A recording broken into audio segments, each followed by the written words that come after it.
A few days ago, Sylvie and her boyfriend were getting busy in the hospital room because it was his dying wish. In the present, Sylvie goes to the Brussels airport and notices Terenzio arriving in a very bad mood. Nearby, an Asian man loses the call he was having with his home. Sylvie is late and the desk tells her she may not be allowed to board. When she asks about the other passenger, Sylvie shows her an urn with her boyfriend's ashes, so the clerk promises to do something. At the same time, Terenzio cuts in line and explains he needs to hand an item to a passenger, claiming he's with NATO. The clerk can't let him pass without a security escort, so Terenzio pretends to give up and goes to another desk to buy a ticket. Meanwhile, influencer Ines loses her call with a friend in New York, who is choking before collapsing. Inside Flight 21's plane, flight attendant Gabrielle notices her coworker is pregnant and wonders if the father is the co-pilot Mathieu. Her coworker explains Mathieu doesn't know about it and she'll tell him when they land. Soon Flight 21 starts filling up. Rick notices that Nabil is trembling and sweating a lot, but Nabil says he's just scared of flying. Back to Terenzio, he's having a drink to calm his anxiety and sees on the news that the host has collapsed, followed by a scene of people laying unconscious on a Melbourne beach. He says that time's up and nervously leaves the bar, not wanting to wait for his late-night flight anymore. Suddenly Terenzio punches a security guard to steal his rifle. Then he runs through the access corridor as he screams to make everyone move out of the way. Seeing this, Gabrielle rushes to close the door, but Terenzio opens it again and pushes his way inside. He forces Gabrielle to lock the door, leaving the main pilot and the other flight attendant outside. Next, Terenzio goes to the cockpit and tells Mathieu to take off or they'll be killed by the sunrise. Technician Jakub knocks on the cabin's door and says they're calling the police, distracting Terenzio enough for Mathieu to try to disarm him.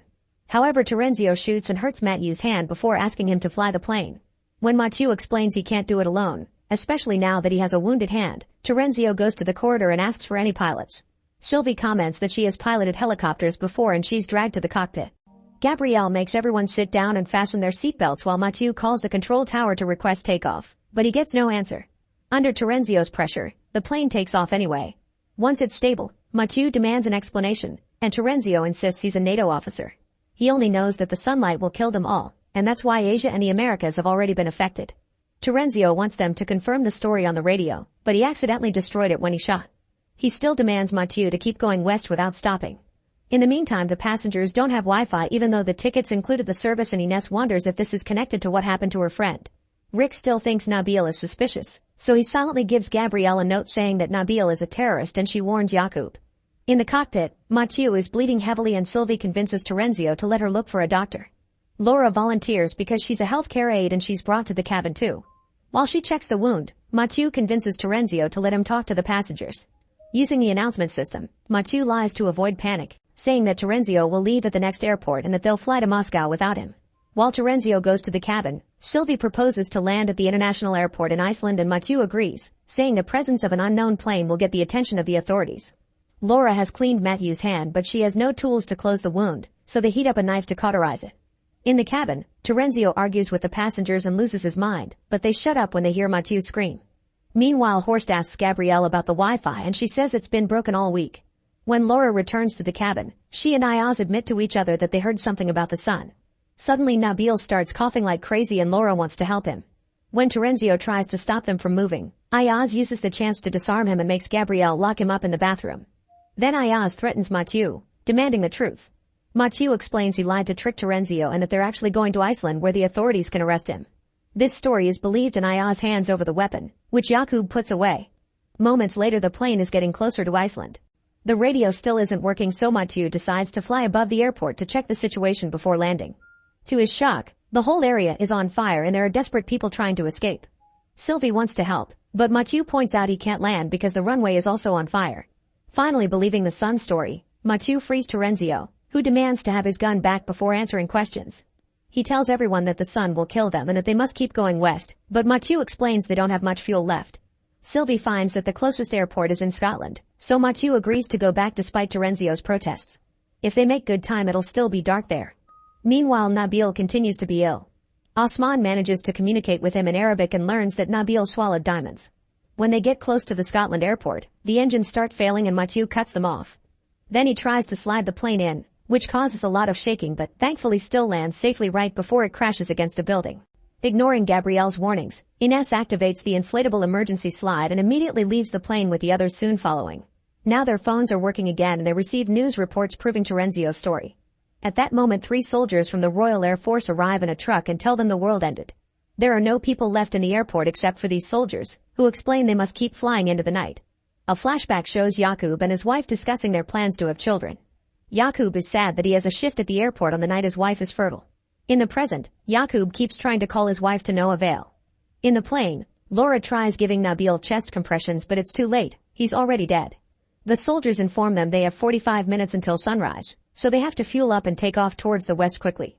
Yaqub complains because he wants to go back to Brussels to save his wife, but the others call him out since it's obvious they would die trying. While Mathieu and the soldiers fuel up the plane, the others search for supplies in the airport.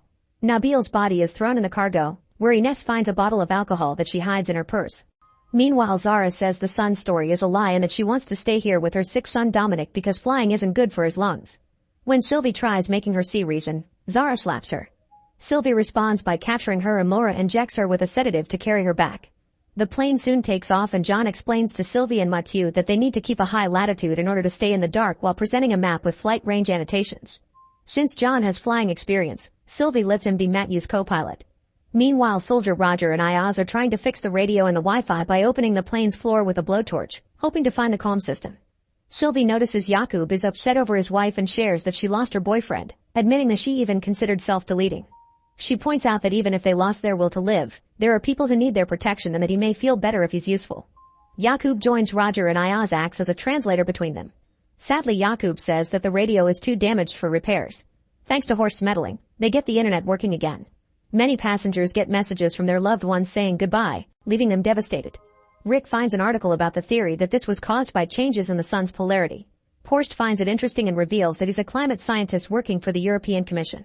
He explains that it's normal for the sun's polarity to reverse once every 11 years or so, but there have been weird, unexplained anomalies lately. He thinks that this time the reversal may have been unusually strong and resulted in very high levels of gamma radiation. While Soldier Freddy unsuccessfully flirts with Gabrielle, Ayaz speaks to Sylvie in private. He's researched the three soldiers online and learned that they were accused of murdering a translator and abusing his wife in Afghanistan. Minutes later, Freddy finds the bottle Ines hid and scolds her since supplies were supposed to be kept together for everyone. When Ines explains it's just a prototype for a label she's launching, Freddy opens the bottle just to be a contrarian. The pop scares Laura's senile patient, who thinks it was a gunshot and runs to try to open the emergency exit. Freddy immediately pulls him back, only for the man to accidentally his head and instantly die. Everyone starts blaming Freddy for not being careful and Freddy snaps, so he takes out his gun. Roger has to cut in and calm him down. Afterward, Mathieu tells everyone to sleep before they land in Canada for supplies and hopefully a radio. Ines says that there were no updates on Belgian sites in the last 2 hours, which implies bad news for their families. Sylvie uses the excuse of changing Mathieu's bandages to speak to him in French and tells him the truth about the soldiers, who were probably left behind on purpose. Eventually, the plane lands on Canada with 2 hours left for sunrise.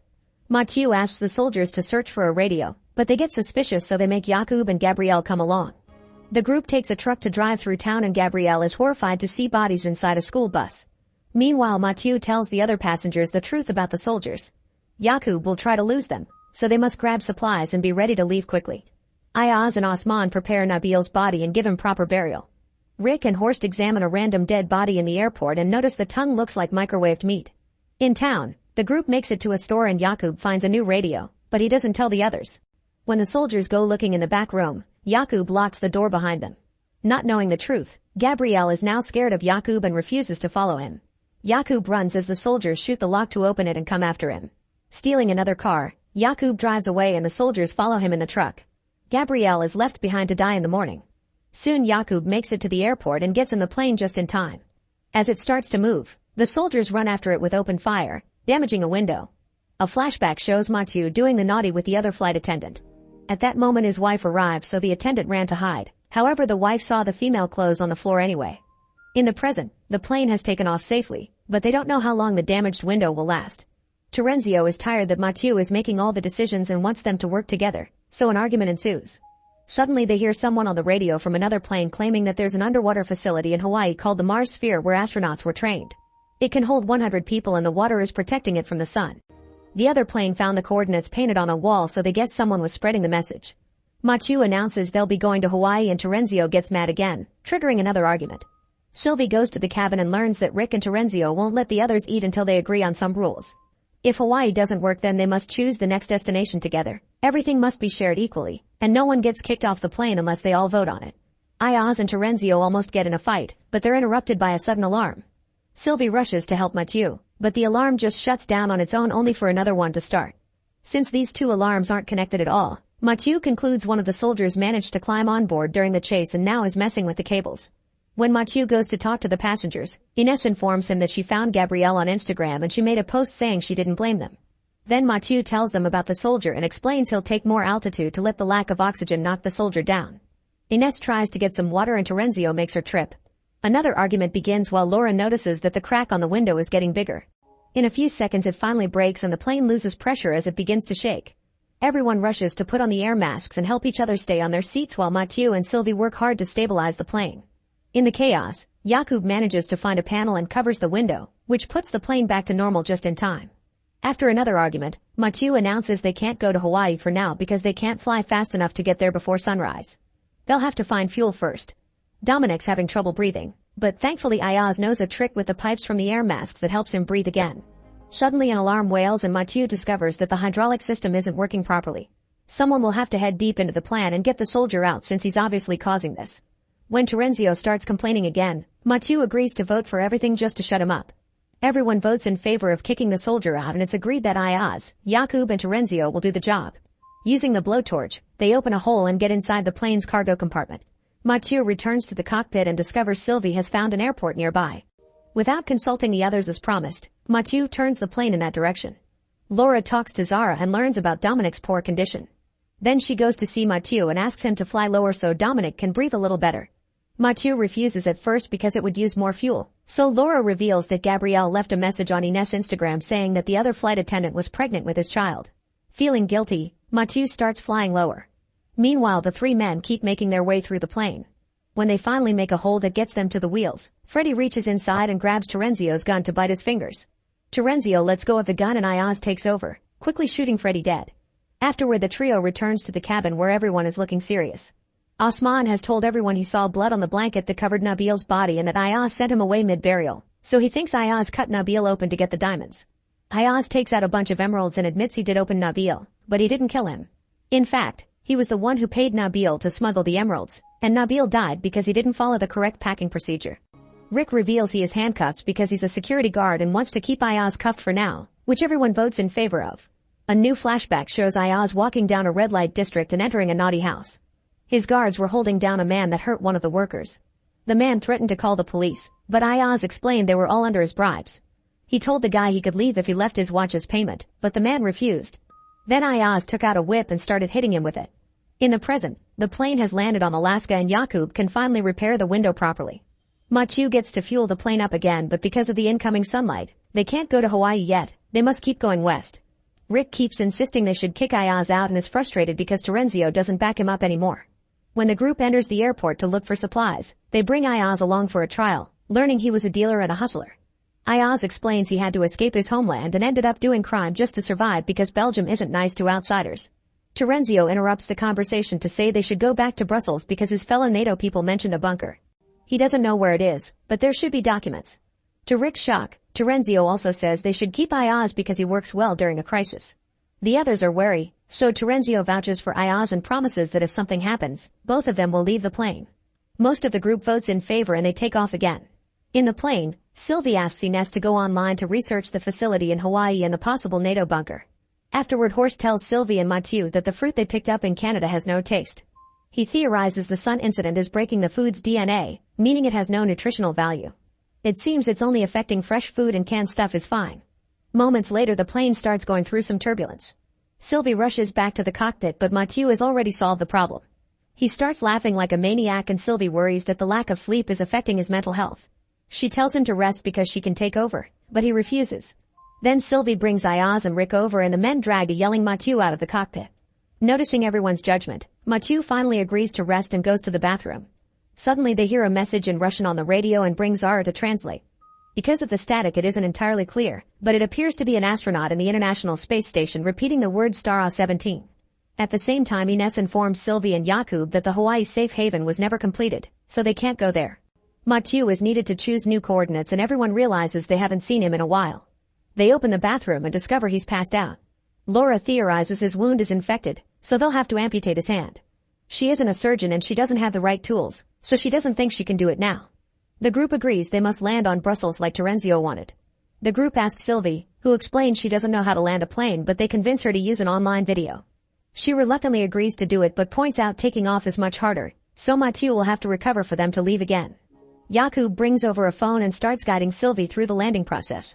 Sylvie is about to have a panic attack, but Jakub helps her stay calm. As they get closer to the airport, the engine starts failing and the whole plane shakes like crazy. The duo doesn't give up, and after Sylvie turns off the engine she manages to land the plane, which slides on the runway for a few miles until it stops. The group claps for their work and Sylvie announces they have 2.5 hours before sunrise.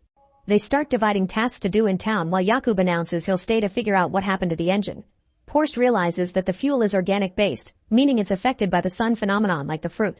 A flashback shows Rick returning to his house. After helping his mother with her hearing aid, he goes to his room and uses his computer to talk to a Russian girl who keeps asking for money. Not realizing it's a scam, Rick announces he'll visit her soon, and the girl stops answering. In the present, Jakub checks the plane's fuel and notices it looks like maple syrup. There isn't much left though, so getting new fuel should dilute it. However, finding fuel that wasn't affected by the sun will be hard. Osman explains he used to work for a fuel terminal and remembers the tanks were beneath the river, meaning they should be protected by the water. Jakub and Osman agree to drive to Amsterdam to find that fuel. Meanwhile, Terenzio, Rick, and Ayaz arrive at NATO headquarters, where they find dozens of bodies on the ground.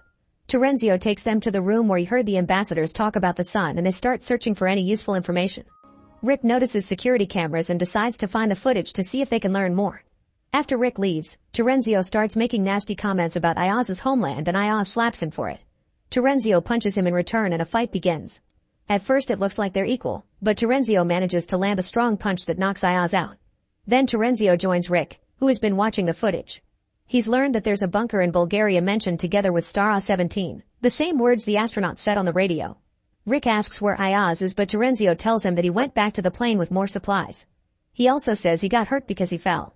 At that moment Rick sees Ayaz's unconscious body on a screen, but Terenzio quickly turns it off and urges Rick to leave. Laura, Horst, Zara, and Dominic take Mathieu to the hospital. Dominic goes ahead to search for a wheelchair and screams when he finds a corridor full of bodies. While Zara gathers medicine, Horst and Laura rush to a surgery room and have to move a man that died on the table. Laura starts operating, although she doesn't really know what she's doing. Meanwhile, Dominic follows a strange noise and finds a moving bag. When he opens it, a strange animal jumps out and runs away. Zara finds him and grabs the bag to bring it to Horst, showing the dog food inside. Dominic described the animal as a rat, but not a rat, and Horst thinks the boy imagined things.